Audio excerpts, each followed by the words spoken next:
श्रीरामचन्द्रं शरणं प्रपद्ये श्रीरामदूतं शरणं प्रपद्ये।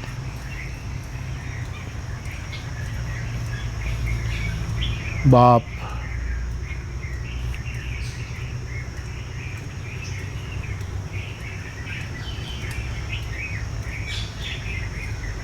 देश और दुनिया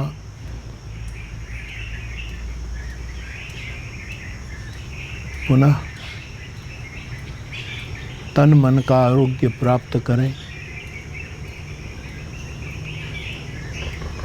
धन का भी आरोग्य प्राप्त करें। इसीलिए हमारे देश में चल रहा ये लॉकडाउन का तीसरा चरण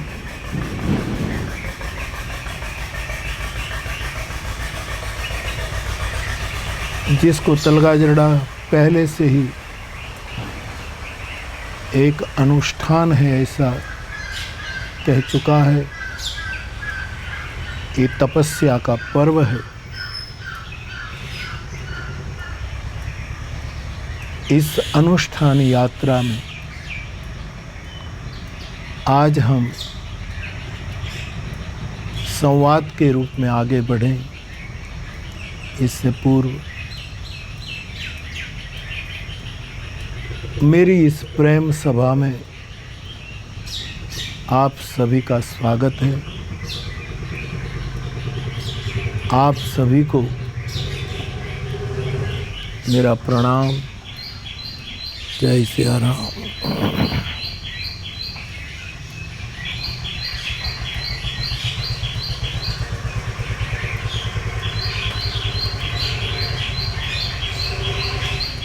सालों पहले की बात है,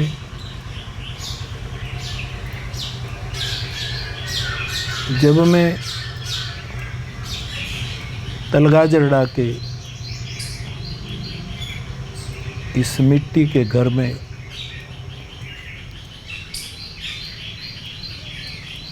जहाँ दादाजी बैठते थे उसके चरणों में इस कोने में बैठकर रामचरितमानस की शिक्षा दीक्षा भिक्षा प्राप्त कर रहा था प्रतिदिन।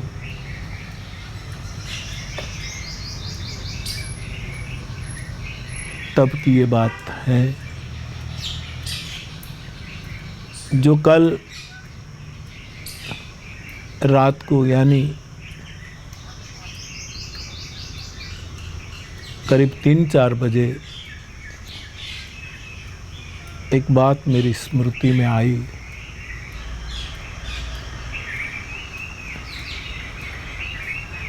पक्की गणना तो नहीं कह पाऊंगा क्योंकि इस बात को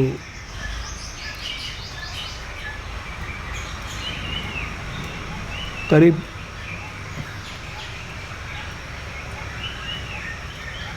65 साल हुई होगी।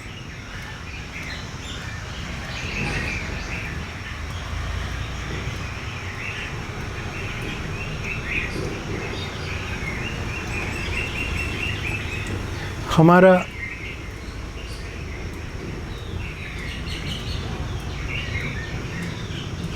दादा के द्वारा जो प्रसाद की वर्षा होती थी मेरे पर, वो भूरिदा जनाहा, ये अमित दानी पूज्य दादा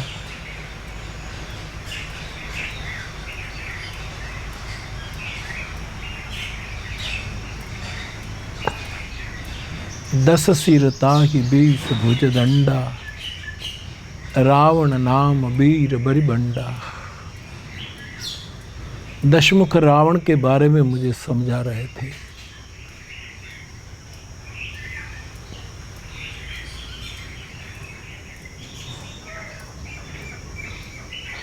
और अब मुझे ये बहुत बिल्कुल क्लियर हो रहा है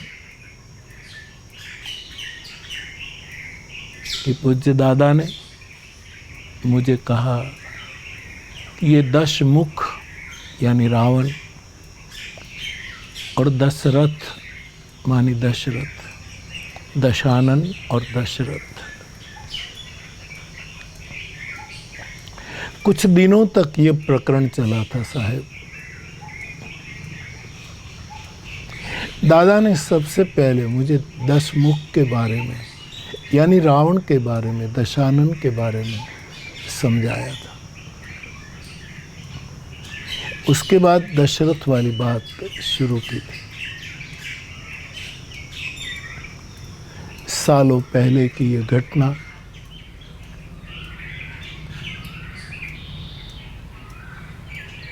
रात को जब स्मृति को दस्तक दे रही थी,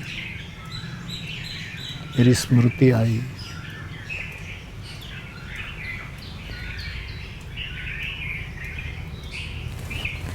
उस समय दादा ने जो कही थी बातें, वो जैसे जैसे उभर आई, मैं आपके सामने इसे पेश करूं, इसमें कुछ रह न जाए, इसीलिए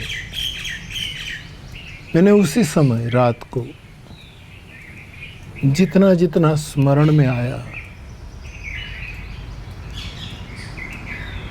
मैंने लिख लिया एक कागज पर।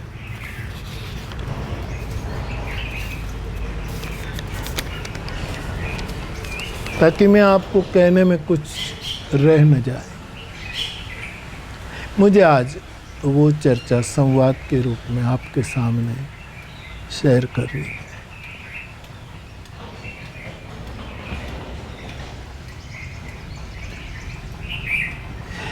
वैसे आप जानते हैं, तलगाजरड़ाई व्यासपीठ ने रावण के जीवन को केंद्र में रखते हुए उसकी दृष्टि को, उसके विचारों को, उसके आचार को, बहुत पहलू से रावण को देखा हमने। और दशानन के बारे में मानस रावण शायद टाइटल देकर तलगाजरड़ी व्यासपीठ ने 10 कथाएं की है, कही है, गाई है। आज मैं मेरी स्मृति के आधार पर, त्रिभुवनी कृपा के आधार पर जो कहने जा रहा हूँ, वो शायद मुझे स्मरण में नहीं कि ये 10 कथाओं में मैंने कही हो।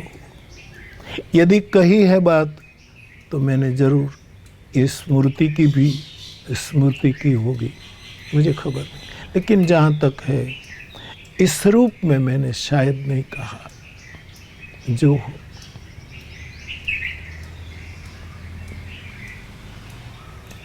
दादा ने कृपा करके दशमुख और दशरथ कि एक मौलिक साधु क्रम में, साधु के अंतःकरण की प्रवृत्ति के फलस्वरूप भजन प्रमाण से मुझे बताई थी, वो मैं मेरे फ्लावर्स को बांटना चाहता हूँ।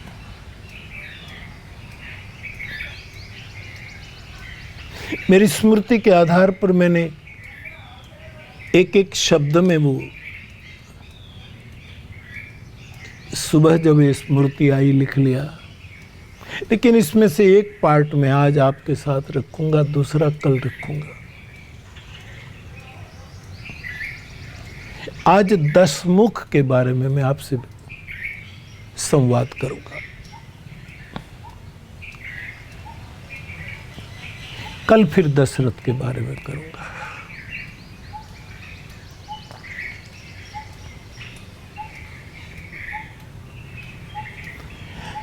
आप कहेंगे तो नहीं, पूछेंगे भी नहीं, मैं ही ऐसे कह रहा हूं।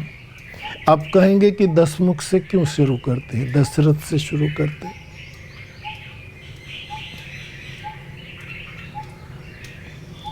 बाप रामचरितमानस में भी दशरथ बाद में आते हैं, यद्यपि वंदना में जरूर आ गए, लेकिन चरित्र के रूप में दशरथ जी बाद में आते। राम अवतार के कारणों में दशानन पहले आ जाता है। और मैंने कथाओं में भी कई बार कहा है कि पहले रात्रि होती है, फिर सुबह होती है, सूरज निकलता है। पहले निश्चर वंश की कथा, फिर रघुवंश की कथा।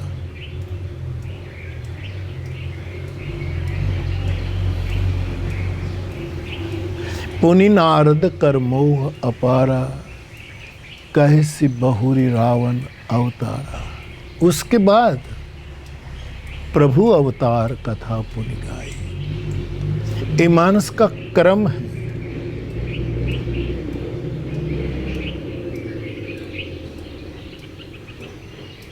इसलिए मैं पहले दशमुख की बात दादा ने जो बताई सो कह रहा हूं, फिर दशरथ, और औपनिषदिक क्रम भी तो निभाया जाएगा। तमसो मां ज्योतिर्गमय, हमें अंधेरों से उजालों की ओर लिए चलो। हम स्कूल में पढ़ते थे, प्राइमरी स्कूल में, तब ये प्रार्थना गवाई जाती थी। असत्यो माहेति प्रभु परम सत्य तुलई जा, ऊंडा अंधारे थी प्रभु परम तेजे तुलई जा।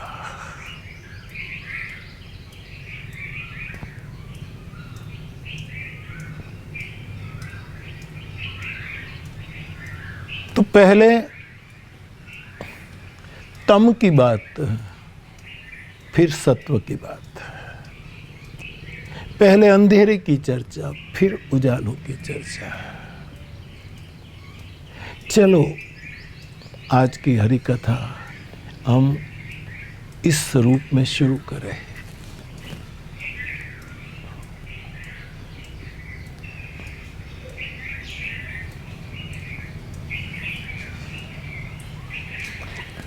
दादा ने जो बताए सो मैंने रात को जो मेरी स्मृति के आधार पर जो लिखा,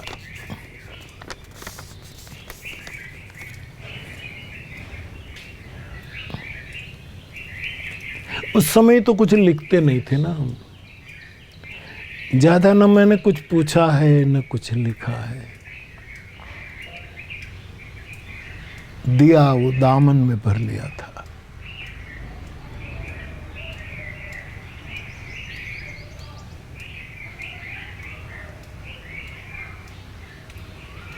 वो इतनी सालों से स्मृति के मंजूषा में दबी ये बात उभर आ रही है।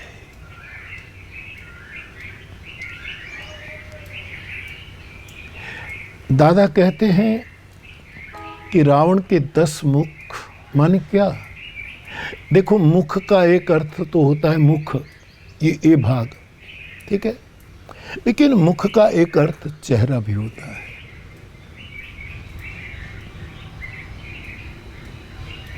चेहरे में आंख, कान, नाक, होठ, कपोल, चिबुक, शीर, बाल सब आ जाता है। यहां से यहां तक का जो शिरस्थ भाग है, चेहरा जिसको कहते हैं, मुखड़ा कहते हैं। और एक अर्थ में मुख मानी मुख, लेकिन पूरे चेहरे की दशानन, आनंद, चेहरा, दशग्रीव, 10 मुख, दशानन।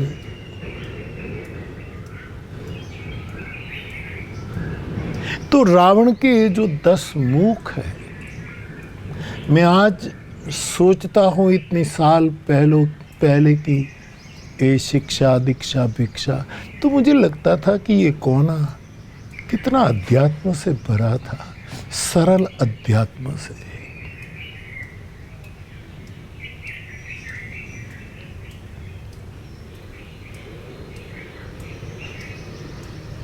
अब उसकी महिमा ज़्यादा महसूस होती है।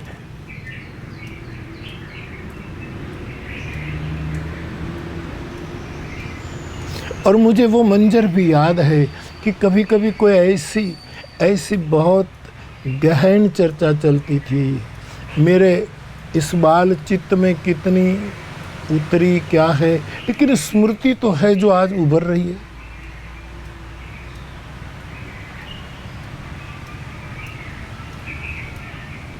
पिताजी तो कहीं बाहर है, दादा मुझे पढ़ाते थे, और ये हमारे पुराने घर का जो एक मिट्टी का जो सीढ़ी थी, उसमें हम जहाँ नीचे हम पढ़ते थे, ऊपर एक छोटे सा मेड़ा था, वहाँ किचन था।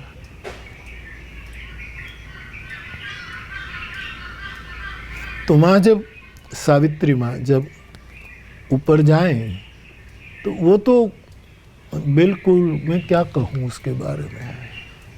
कल हम माँ का स्मरण करते, सबकी माँ महान होती है, होनी ही चाहिए है।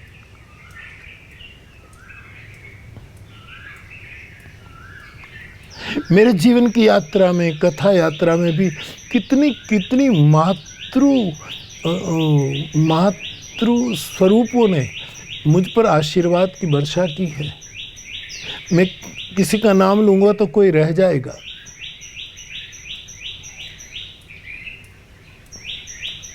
माँ माँ है।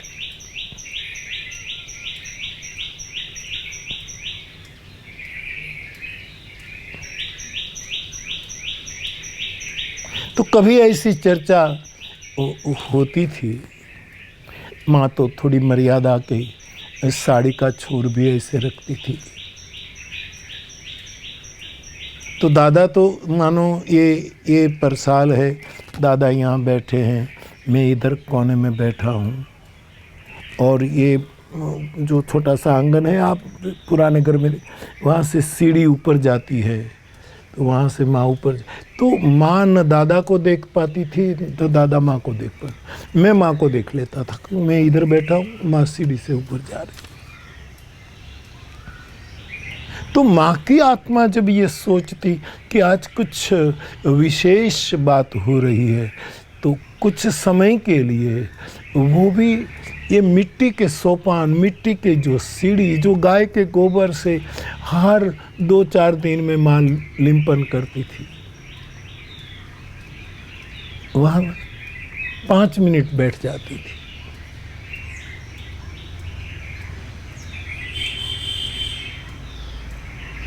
और फिर जब एक कायम का क्रम पूरा होता था, फिर दादा जब दोपहर को भोजन करके विश्राम के लिए जाते। एक बात और बताऊं, आप दादाजी में बहुत आस्था रखते हैं, इसे दादाजी को गुड़ और घी बहुत पसंद है। हमारे देहातों में कुछ मिष्टान न हो तो गौड़ घी दे दो, बस थोड़ा।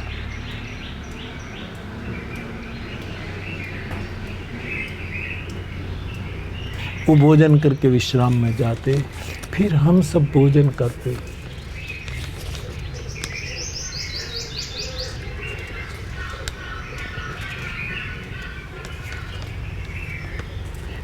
तब आज मुझे ये सब स्मरण में आ रहा है। तो कोई ऐसी खास विशेष बात होती थी, माँ तो एकदम निर्दोष चित्त, सरल चित्त, वो उसमें वो कहे, वो इतना ही कहती, बेटा मेरे मन में तो कुछ नहीं रहेगा बेटा, मेरा तो सेवा ही सब कुछ है।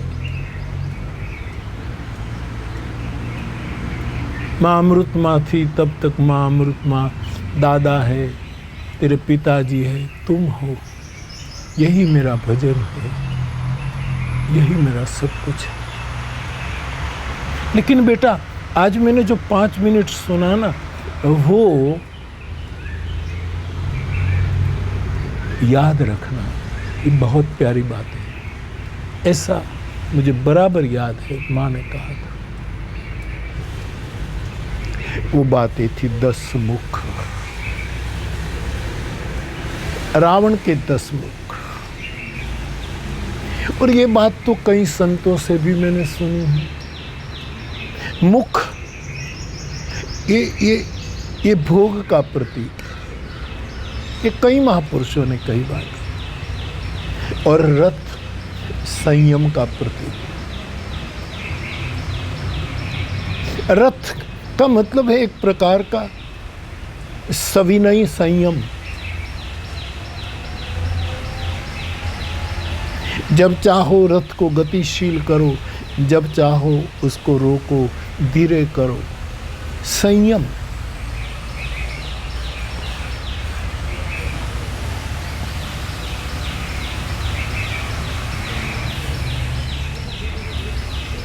तो संतों ने कहा रथ ये संयम का प्रतीक है और मुख ये भोग का प्रतीक है। अथवा तो यूं कहे मुख ये प्रेय का मार्ग, या उपनिषदी भाषा को उपयोग कर रहा हूँ मैं, फिर खुलासा करूँ। मुख ये प्रेय का मार्ग है, यानी संसार के रस रंग राग, संसार की सभी जिसकी जो रुचि, वो प्रेय का मार्ग है। और दूसरा है औपनिषदी भाषा में श्रेय का मार्ग, परम कल्याण का मार्ग, परम सत्य का मार्ग, परम प्रेम का मार्ग, परम करुणा का मार्ग।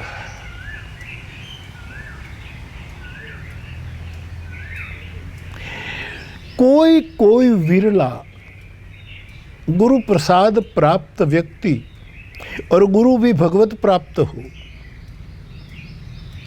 ऐसा व्यक्ति ही श्रेय और प्रेय में संतुलन कर सकता है। बाकी बहुत मुश्किल, बहुत मानी करीब करीब मुश्किल ही समझो। जिसने प्रेय पकड़ा वो श्रेय चुक गया, जिसने श्रेय को पकड़ना चाहा उसका प्रेय छूट गया। एक अर्थ में एक, जिसने भोग को पकड़ा उसका भगवान छूट गया, जिसने भगवान को पकड़ा उसका भोग छूट गया।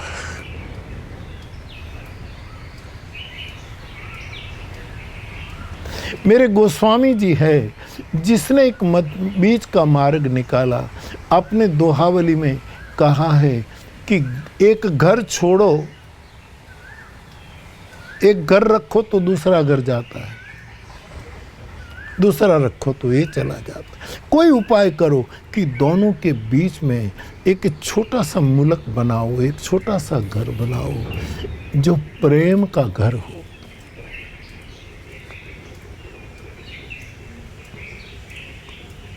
भवन में बसे कि वन में बसे। कबीर साहब का एक साखी है, क्या है मैं अभी भूल गया कभी कथा में, कि एक चींटी एक छोटा सा कर्ण लेकर के जा रही थी। इसमें बीच में उसको चावल की दाल का एक दाना पीले रंग का मिल गया, तो वो लेना चाहती है लेकिन दोनों को नहीं ले पाती। इसको पहले मुख में जो कण है चीनी का या जो हो छोड़ना पड़ेगा। एक को पकड़ने के लिए एक को छोड़ना ही होगा। दोनों का सम्यक निर्वहन करे, संतुलन करे। वो तो मैं फिर बाउल की भाषा में कहूं तो मनैर मानुष है, ये विश्व मानुष है।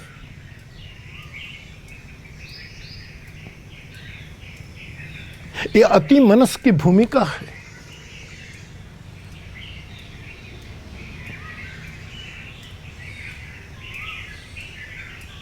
उपनिषद तो बहुधा दो टुक बात करते हैं कि इसको छोड़ो इसको पाओ, इसको छोड़ो इसको पाओ।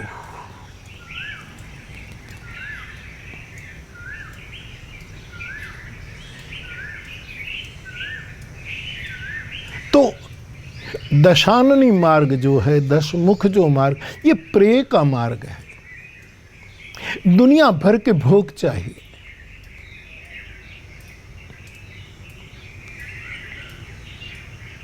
दाशरथी जो मार्ग है,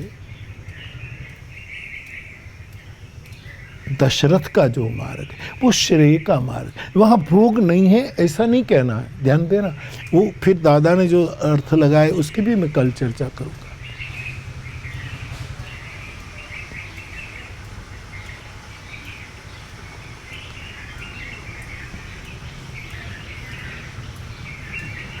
तो दादाजी के कहे पर आज मेरी स्मृति में जो आया, जो मैंने नोट की, उसमें दादा ने बताया रावण के 10 मुख। ये 10 मुख की जो बात है, ये मैं तो अपनी ओर देखता हूँ, आप मेरे फ्लावर से आपसे मोहब्बत करता हूँ, इसलिए बार बार आपको संबोधित करता हूँ। लेकिन हम अपनी ओर देखें तो पता लगता है कि इन 10 में से हम में भी कितने मुख हैं यार।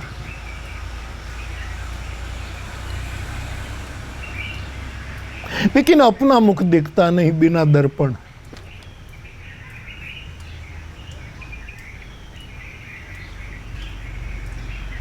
अपना मुख कहाँ दिखता है बिना दर्पण।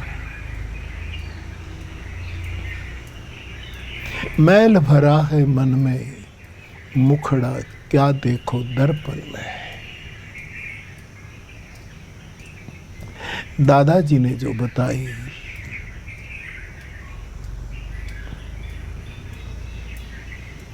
दादा ने कहा था, मैंने जो मेरी स्मृति के बल पर जो याद आया, मैंने तो मेरे लिए लिखा, लेकिन मेरा क्या है, आप सब मेरे हैं, आप सब मेरे हैं, आप सब मेरे हैं।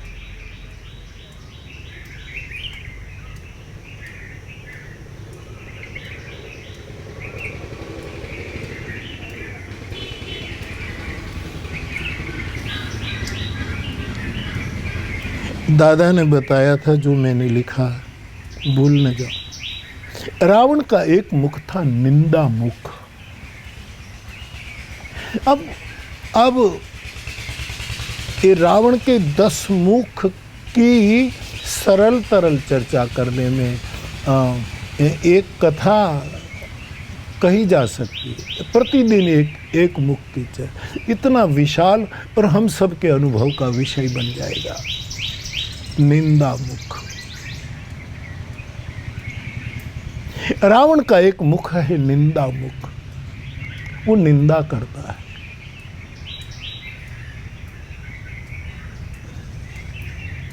जब हम दूसरों की निंदा करें तो चलो किसी को रावण कहना ठीक नहीं है। मेरे तो 1-2 फ्लावर ऐसे भी हैं कि वो अपने आप को, अपना नाम मुझे कभी लिखे तो लिखता ही नहीं, बापू तुम्हारा रावण, ऐसा ही लिखता है। ये कबूल करना, ये स्वीकार करना,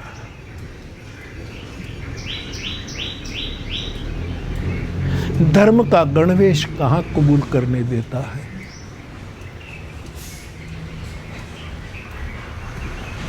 मुश्किल है। निंदा मुख दादाजी का प्रसाद, गौर से सुनिएगा और हो सके तो मैं और आप इस मुख से हम बाज आए निंदा। मानस में लिखा है, जब ते ही किन हराम के निंदा, क्रोधवंत तब भयउ कपिंदा। एक वस्तु याद रखना मेरे फ्लावर्स, हम जब किसी कारणवश, ये व्यक्ति निंदा करता है ऐसा नहीं साहब, एक क्षण तो ऐसी आती है कि शिष्य ही गुरु की निंदा करने लगता है। इसीलिए तो हमारे वेद मंत्र में आता है, गुरु और शिष्य के बीच में भी हमें द्वेष न हो जाए। माँ विद्विषा वह। शिष्य गुरु की निंदा करेगा, द्वेष करेगा, ये नहीं होता तो वेद मंत्र में ये प्रार्थना नहीं उठती, ये पुकार नहीं उठता।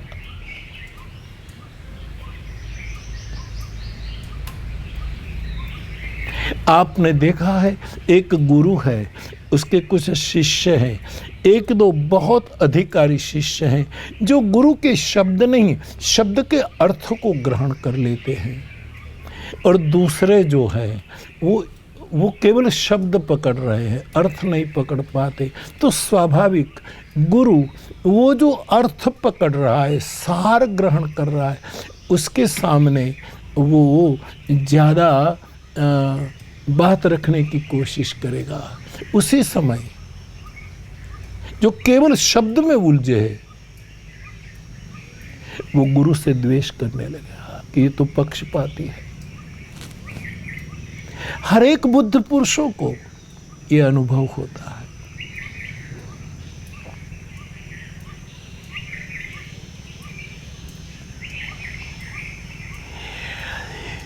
कुछ आश्रित बहुत समय से गुरु के पास है, और कोई नया आश्रित आ जाता है, वैसे आर पार हो करके सभी अपने दोषों को गिना करके एकदम मार्ग पर चढ़ जाता है कि नहीं, बस हमें मार्ग मिल गया।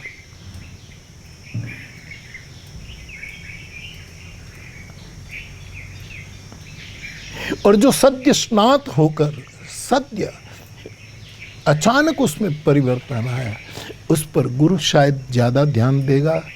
तो जो सालों से निकट बैठे हैं, उसके मन में गुरु के प्रति द्वेष पैदा होगा। माँ विद्विषा भाई,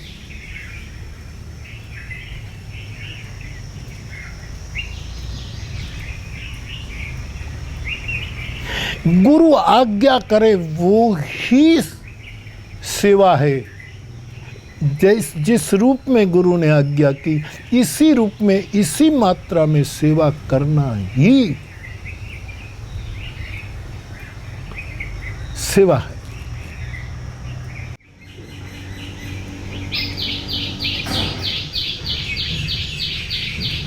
कभी कभी ये भी अनुभव में आया, देखा गया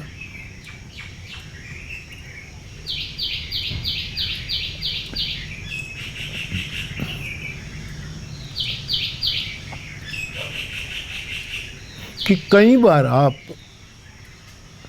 कोई गुरु शिष्य को बुलाएं, लेकिन एक आध बार न बुलाएं तो वो गुरु से द्वेष करने लगेगा। गुरु यदि प्रमादी है, ध्यान दो,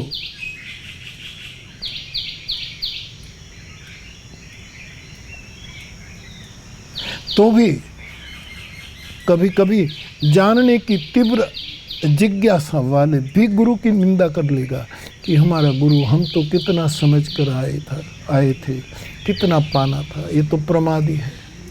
वो भी द्वेष का एक कारण बन जाता है। मेरे फ्लावर्स, मेरे बीज से लेकर बट तक के, मेरा एक घटा टोप, मेरी दुनिया, आप सब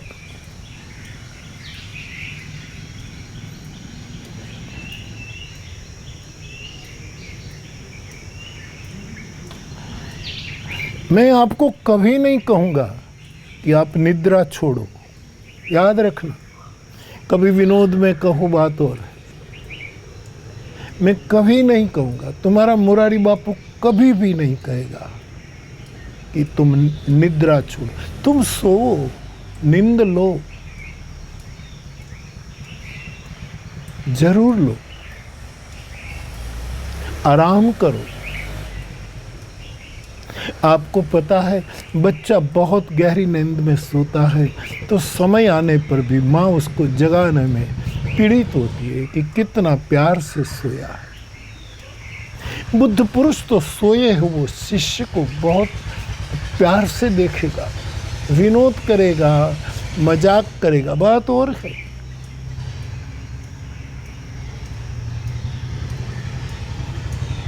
तुम्हारा मुरारी बापू तुम्हें कभी नहीं कहेगा कि तुम निद्रा छोड़ो, ये तो जरूर प्यार से कहेगा कि निंदा छोड़ो।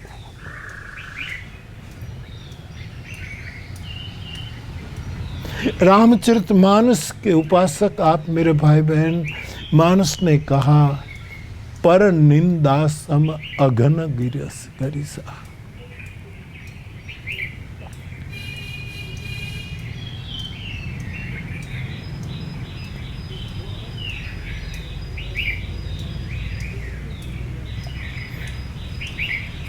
दादा बताते थे रावण का एक मुख है, 10 मुख का एक मुख है निंदा मुख।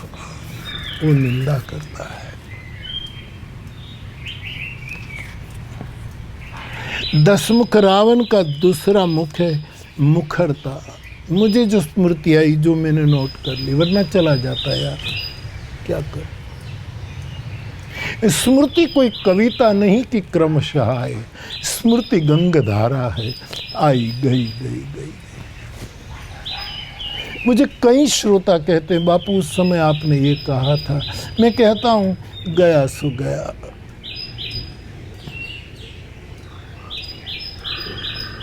अभी शिवरात्रि में हम जूनागढ़ में मेरी कुटिया पर बैठे थे, मैं झूले पर था, कुछ भाई बहन थे। प्रणव पंड्या। मैंने कभी कहा था कि शत्रुघ्न चुप है, उसको बुलवाना चाहिए। मैं तो कभी गुरु कृपा होगी तो उसको बुलवाऊंगा,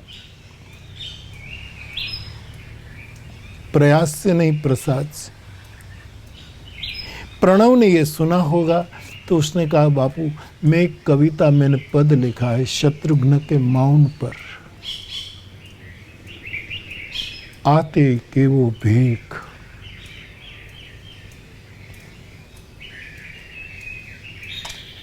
बहुत सुंदर कविता लिखी, सुंदर पद लिखा।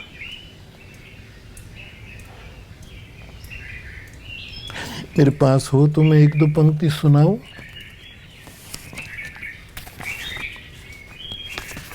एक मिनट। शत्रुघ्न के बारे में प्रणव ने ये लिखी थी। आते के वो भेख, ना वलकल ना जटा ना व्रत के ना कोई उल्लेख। आते के वो भेख। शत्रुघ्न का भेख कैसा? ना वलकल ना जटा ना कोई व्रत, उदासीन व्रत, फला फला कुछ, और ना इतना उल्लेख भी नहीं। आते के वो भेख। बहुत पूरी है, इसके कभी अवकाश मिला। उस समय प्रणव ने जो कविता का पाठ किया, हम सब बहुत प्रसन्न हुए। उसके बाद सहज गुरु स्मृति शुरू हुई तो मैं कुछ मिनट वहां बोला हूं शत्रुघ्न के ऊपर। 1-2 व्यक्ति ने थोड़ा फोन पर रिकॉर्ड, आज मुझे हो रहा है कि पूरा ठीक से रिकॉर्ड कर लिया होता तो अच्छा, मुझे बहुत फायदा होता। थोड़ा हमारे अमेरिका वाले नरेश भाई ने अपने फ़ोन में, लेकिन वो सुस्पष्ट नहीं आया। ये हमारे नवसारी का प्रज्ञेश ने कुछ किया। अब मैं देखूंगा, सब मेरे से मांग कर रहे बापू उस समय शत्रुघ्न के बारे में आपने 15-20 मिनट जो सहज धारा में बात वो पूरी कहो। लेकिन मैं क्या कहूँ, ये मैं एक कोई ऐसी बात, ये प्रणव का पद है तो बहुत अच्छा है कि मार्गदर्शन देता है, लेकिन इसको तो मैं क्रमशः पढ़ सकता हूँ, सुना सकता। बुद्ध पुरुष की कृपा, एक कविता तो है ही, वो बोले तो काव्यमय बानी होती, लेकिन कविता से ज्यादा सरिता होती है। बह जाए चली जाए, कैसे पकड़े। मुझे 2-3 बार याद बापू इन दिनों में, एक बार आपने शत्रुघ्न पर गिरनार में एक गत शिवरात्रि को जो विचार प्रस्तुत किए थे, वो फिर से मैंने कहा ये सरिता बह गई। मैं कोशिश करूंगा मेरी स्मृति लौट आए। कविता क्रमशः गाई जा सकती है, सरिता बही गई। तो ये प्रणव के कारण उसने थोड़ा वो किया, तो फिर मैं वहां बोला था।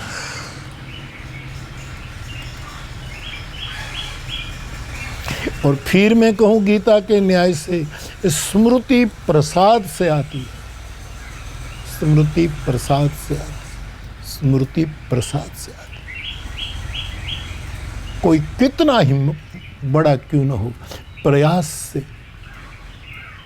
जन्म जन्म की स्मृति का आना इम्पॉसिबल, टोटली इम्पॉसिबल।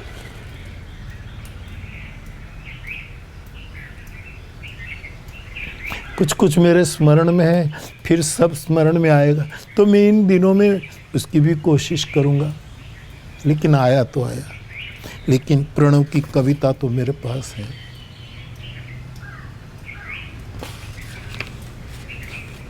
अंश सूरज नो होय छता,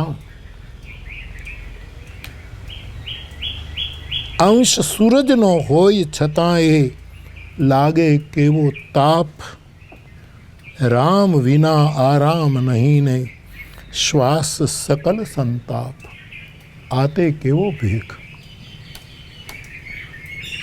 ना पाम्या कोई पादुका, ना खींची कोई रेख। बड़ी प्यारी कविता। आते के वो भेख। वाणी तो शू मौन थकी पण, कहवानू नहीं काई। शत्रुघ्न वाणी से तो नहीं, मौन से भी कुछ नहीं कहता। वाणी तो शू मौन थकी पण, कहवानू नहीं काई। भोग, पंक्ति सुनिए साहब। भोगव हूँ तो पड़े भले ने, होई भगवान नो भाई। ना वलकल, ना जटा, ना व्रत के, ना कोई उल्लेख, आते के वो भेख।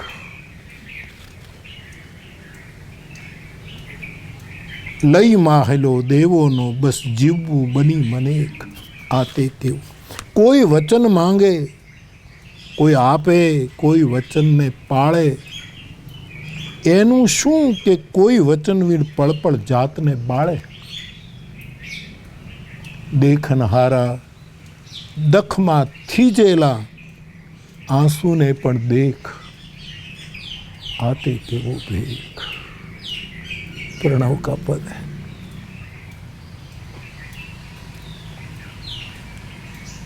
प्रणव को ही कहूं, तू खुद उसको गा, उसको कंपोज कर, तो अच्छा गाता है अपने ढंग से। मैं तो इसको लोक ढाल में ले चलूं तो इतना ही कह सकता हूं। एक दो पंक्ति गाऊं।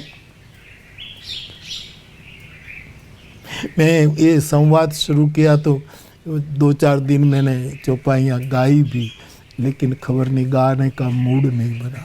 ये दिन तो रोने के, और रोना ये गाना से बहुत महिमावंत होता है। निश दिन भर सतनैन हमारे।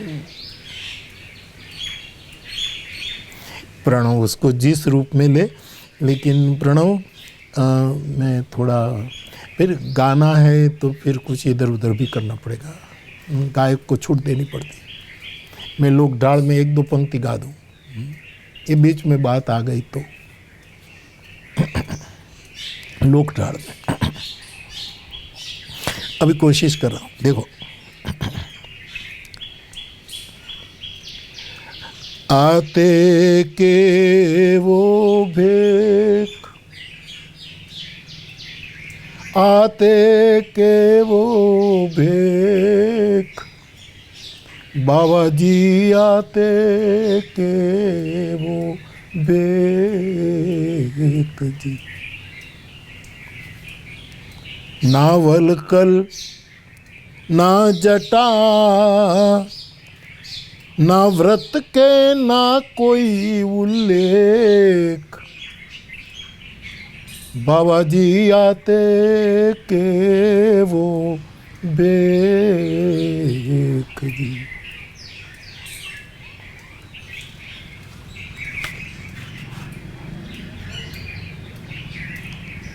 अंश सूरजनो वो ये छता ये लागे के वो ताप जी। राम विना आराम नहीं ने श्वास सकल संताप जी। ना पाम्या कोई पादुका, ना पाम्या कोई पादुका, अने ना खींची कोई रेख। बाबा जी आते के वो भेख जी। आते के वो भेख, बाबा जी आते के वो भेख। ए आते के वो भेख। मैं तो इस बात पर चल पड़ा था साहब कि स्मृति सरिता है, बह गई बह गई। तो आज मेरे पास बहुत मांग आ रही है कुछ दिनों से, बापू वहाँ हम 7-8 लोग बैठे थे, आप शत्रुघ्न पर जो बोलने लगे स्वाभाविक, लेकिन वो सरिता तो चली गई, फिर भी आएगी ना, सागर में समा जाएगी, फिर थोड़ा ताप होगा, फिर भाप बनेगी, फिर बादल बनेंगे, फिर कोई कृपा श्रृंग से टकराएगा और फिर वर्षा होगी तो आ भी जाएंगे। तो मैं आपसे निवेदन कर रहा था कि स्मृति के आधार पर, सालों पहले की स्मृति के आधार पर मैं दादा से सुने 10 मुख की बात आपके सामने कर। एक है निंदा मुख, दूसरा है रावण का मुखरता दोष, मुखरता मुख। रावण बहुत बोलता है और जिसमें बहुत मुखरता आ जाती है उसमें संवाद की मात्रा कम होती है, दुर्वाद बढ़ जाता है। हमारे जीवन का अनुभव करें, सन्निपात जल्पसि दुर्वादा।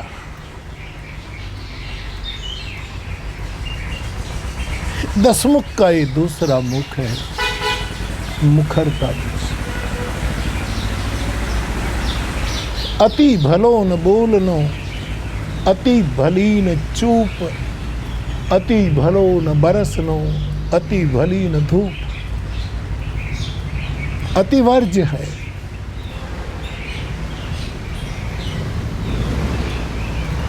और मैं और आप कोई ऐसे महापुरुष हमें मिल जाएं तो वहां मुखरता मुख मत रखना, शांत बैठो, बैठे हुए अस्तित्व को बोलने दो।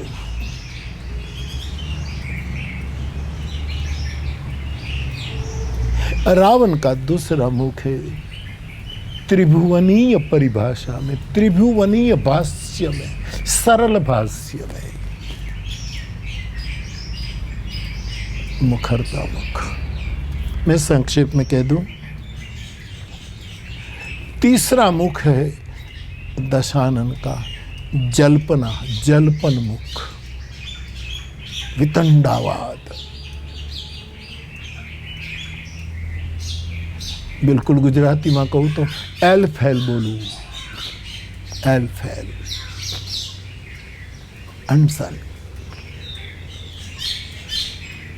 भगवान राम मानस में लिखा है जिसमें जलपन मुखरता ज्यादा, जलपन मुखपना ज्यादा आता है, उसका सुयश, उसकी कीर्ति नष्ट हो जाती है। जन जल्पना करी सुजस नास। भगवान राम ने जलपन मुख को रोकते हुए मानस में रावण को ये कहा है।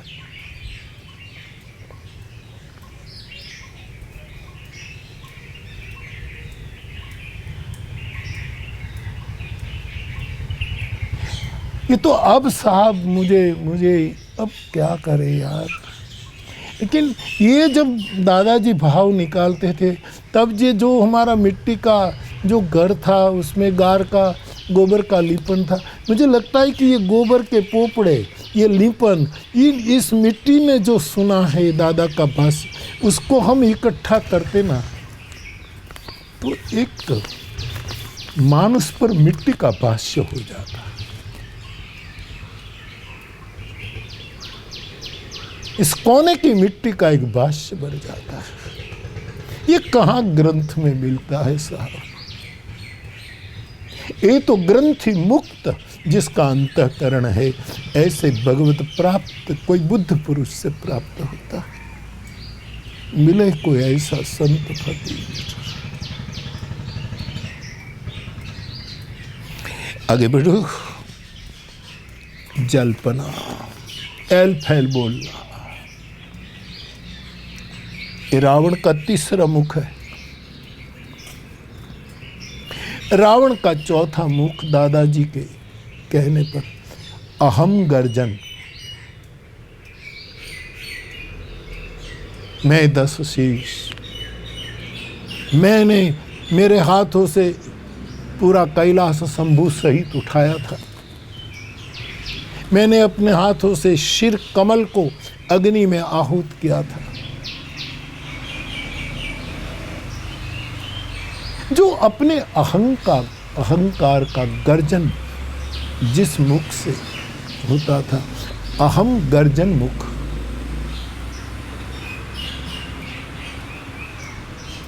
मोह का एक अर्थ होता है अज्ञानता, मूढ़ता।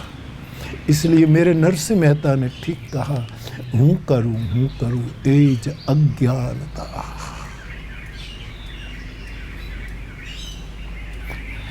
अहम गर्जन, ये रावण का चौथा मुख।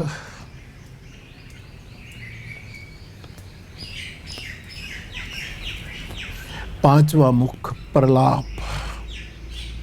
प्रलाप जिसमें निंदा होती है। याद रखना, ये प्रलाप का विश्लेषण, निंदा के शब्द होते हैं, क्रोध होता है, और कभी कभी इस आवेश में आदमी की आंख में आंसू भी आने लगते हैं, और उसी समय जो बोला जाता है उसको प्रलाप कहते हैं। ये शुद्ध विलाप नहीं है, ये प्रलाप है। इसमें कई वस्तु की पूर्ति होती है, हुई है।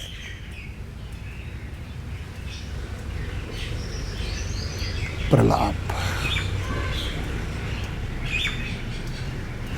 अवधवासी जब रोते हैं, अवधवासी जब कई की निंदा करने लगते हैं,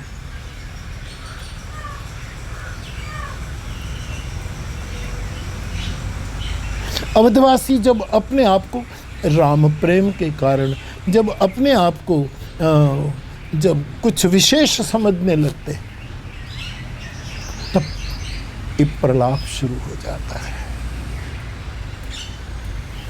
ये प्रलाप मुख है। छठा मुख है, बहुत सरल, असत्य, झूठ।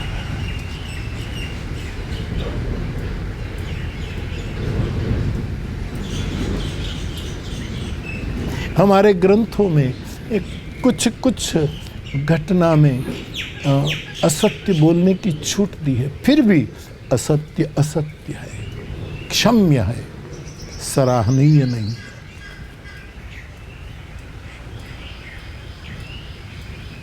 ये रावण का छठा मुख है।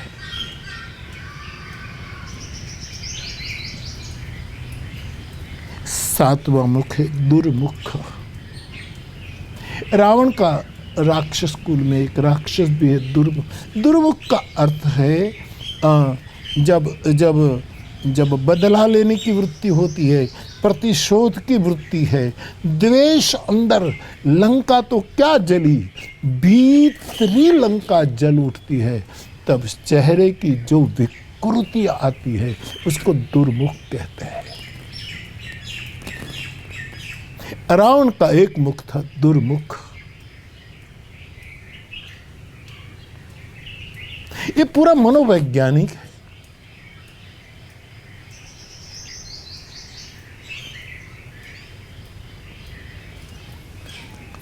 आठवां मुख ग्रास मुख। रावण इतना बड़ा भोगी है मुख के कारण, ग्रास मुख, ये सबको ग्रास बनाना चाहता है, जैसे कुंभकर्ण। कुल तो वही है।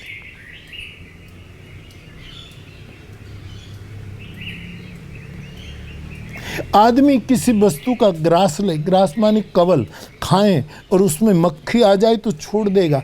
रावण एक ऐसा ग्रास मुख था कि जब भोग भोगने लगता है, सबका संहार करने लगता है, तो उसको सावचेती मिलती है, फिर भी वो ग्रास छोड़ता नहीं। वरना प्रथम ग्रास से मक्षिका एक हमारे बात आई, वहाँ आदमी छोड़ देता, ये छोड़ता नहीं, इसलिए वो ग्रास मुख है।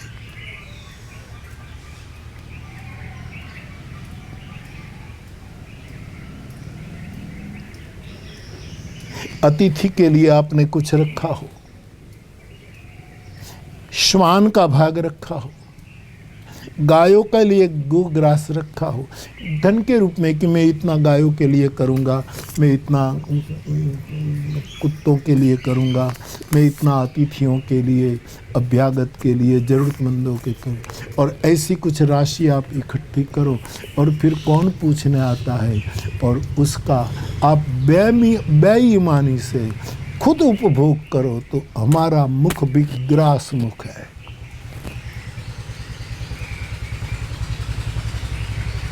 जिस दिए में हो तेल खैरात का,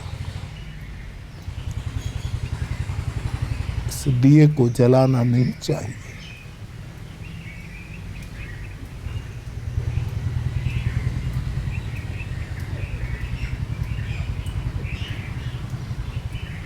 बाप। रावण का एक मुख है, सर्वभक्षा है, ये सर्वभक्षा। कहीं महिष मानुष दैनु खर अज खल निशाचर भक्ष है।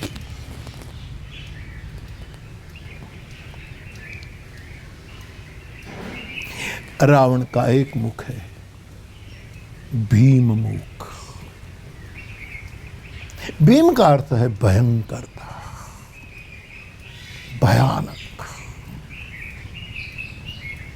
एक ऐसा रूप हाहाकार मच जाए, त्रिलोक कांप जाए।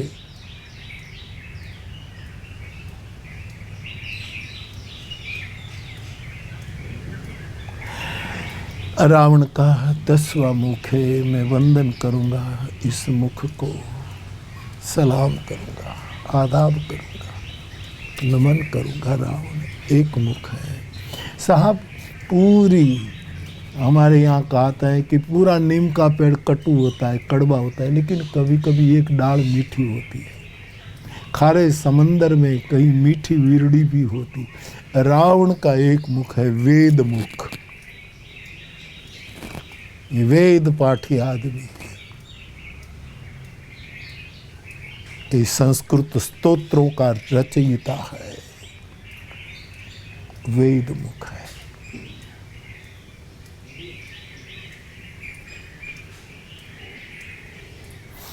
आप कल्पना करो, आज ये रामायण सीरियल में हमारा लंकेश अरविंद भाई त्रिवेदी,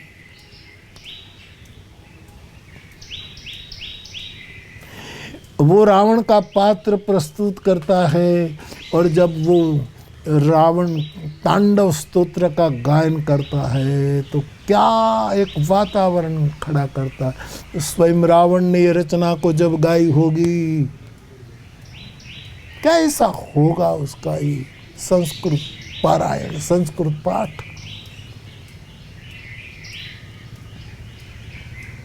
स्वयं ब्रह्मा जी वेद पढ़ाने के लिए लंका में आते थे। ये इसका एक वेद मुख है। काले मेघों में एक बिजली कौंध गई।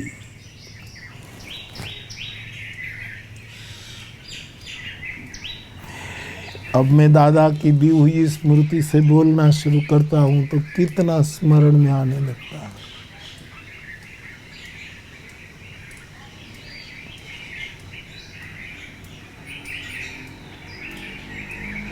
ये है रावण के 10 मुख। हमारे एक स्नेही मृगांक शाह, उसने एक छोटी सी किताब लिखी, इसमें छोटे छोटे वाक्य लिखे। उसमें एक वाक्य मुझे बहुत प्रिय लगा। आपने लिखा कि रावण को भगवान राम की माफ़ी तो मांगनी है कि मुझे माफ़ करना, मैंने ये किया, माफ़ी तो मांगनी है, लेकिन किस मुख से माफ़ी मांगे? 10 मुख, किस मुख से? हम नहीं कहते भाई हमें उसके सामने तो जाना है, लेकिन क्या मुख, कौन मुंह लेकर जाए, कैसे जाए? का मुख ले बिनती करूं, लाज आवत है मोही, तुम देखत अवगुण करूं, कैसे भावो तो? का मुख ले बिनती करूं, लाज आवत है मोही। सुंदर वाक्य था।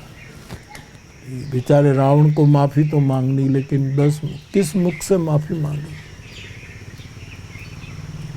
हमारे में मैं अपने वर्ष से देखूं, आप देखे साहब, भगवान करे न हो तो धन्य है हम, लेकिन कितने मुख हमारे हैं।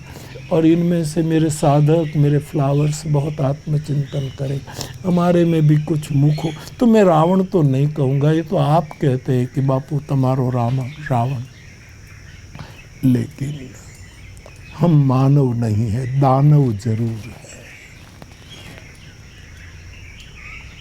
और दानव, मानव और देव की परिभाषा करते हुए हमारी औपनिषदीय एक आख्यायिका जो है बड़ी प्रसिद्ध है, वो कहकर मैं आज का संवाद पूरा करूं। आपने सुनी है, संतों से सुनी होगी, महापुरुषों से पढ़ी भी होगी, सुनी होगी।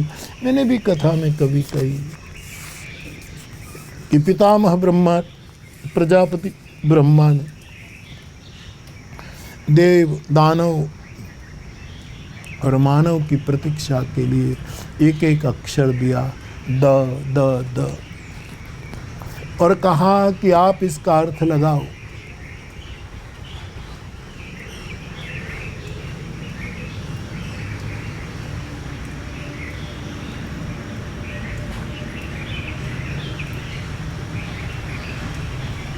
सबने अपने अपने ढंग से अर्थ लगाया,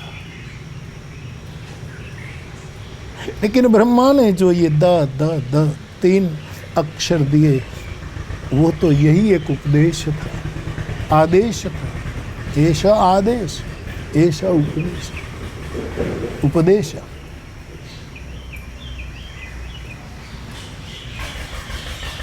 दानवों के लिए जो द था, वो संकेत प्रजापति ब्रह्मा जी का था कि दया करो, हिंसा न करो, दुष्टता न करो, दया करो, रहम करो। हे दानव, तू दूसरों पर रहम कर, दया कर। द का यही अर्थ, दया कर। देवताओं को जो द दिया, उसके पीछे यही शिक्षा थी कि तुम्हारे पास इतने भोग है, बहुत भोग भोगते हो, थोड़ा कंट्रोल करो, थोड़ा दमन करो, थोड़ा सम्यक हो।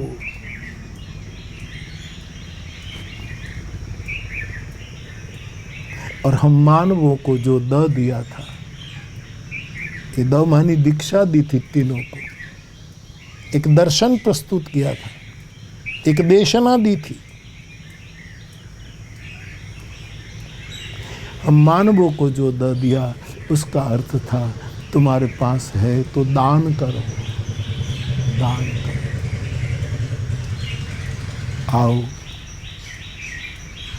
इन अनुष्ठानी दिनों में हम दया करें, हम थोड़ी तपस्या करें, अपने आप को सम्यक बनाएं, मिली हुई छूट का दुरुपयोग करके हम फिर महामारी का और भोग न बने। अपने मन को धैर्य और समझाएं, कहीं निराशा हतोत्साह न हो जाए, डिप्रेस न हो जाए। नियंत्रण करो, दया करो, दमन करो, यानी सहन कर लो, धैर्य रख, और प्रभु ने दिया हो तो दान करो।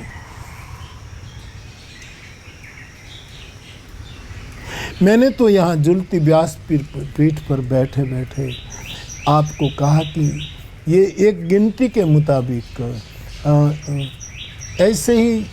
ऐसी इतनी सेवा हुई जो मैंने आपको जनाया।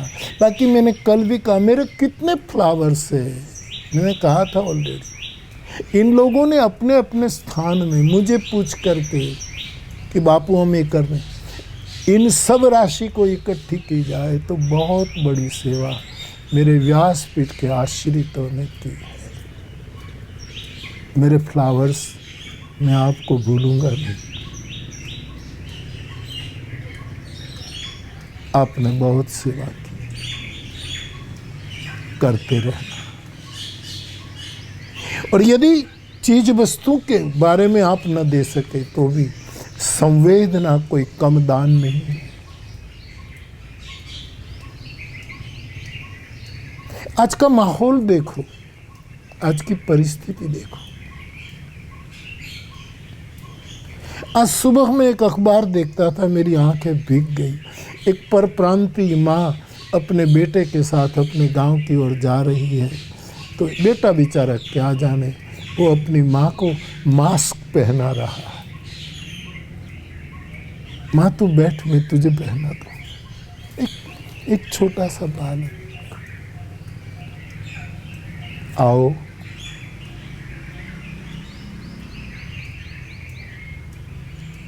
हम थोड़ा दमन करें, कुछ कम जरूरती में अपना गुजारा करना सीख ले।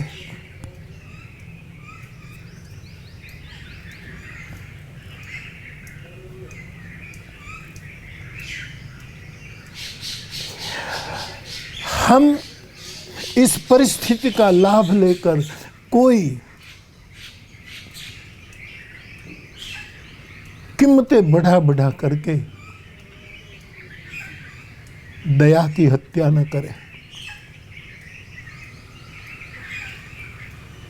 50 रुपये की चीज 500 में न बेचे।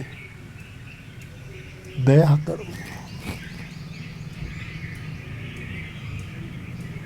और प्रभु ने दिया है तो दान करो। आप कर रहे हैं। मेरे पास मेरे फ्लावर्स नौंद भेजते हैं, वो प्रसिद्धि के लिए नहीं भेजते हैं।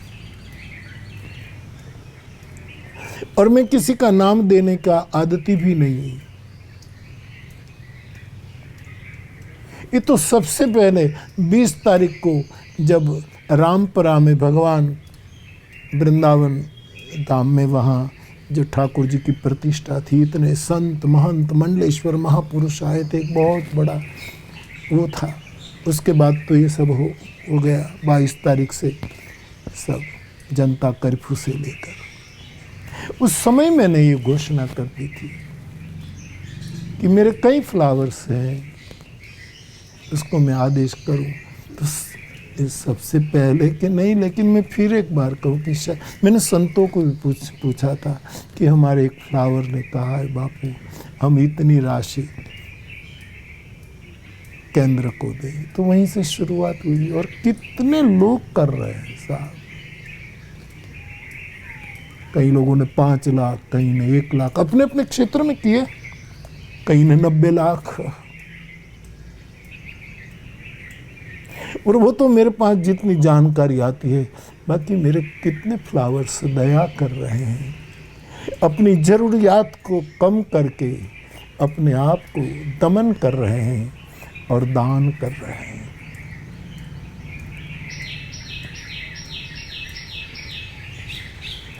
पितामह ब्रह्मा का दिया हुआ ये दीक्षा का मंत्र हम और विशेष रूप में चरितार्थ करें। इन्हीं शब्दों के साथ आज की हरि कथा को विराम देता हूँ। जो बोले सो हरि कथा, भजन करे निष्काम।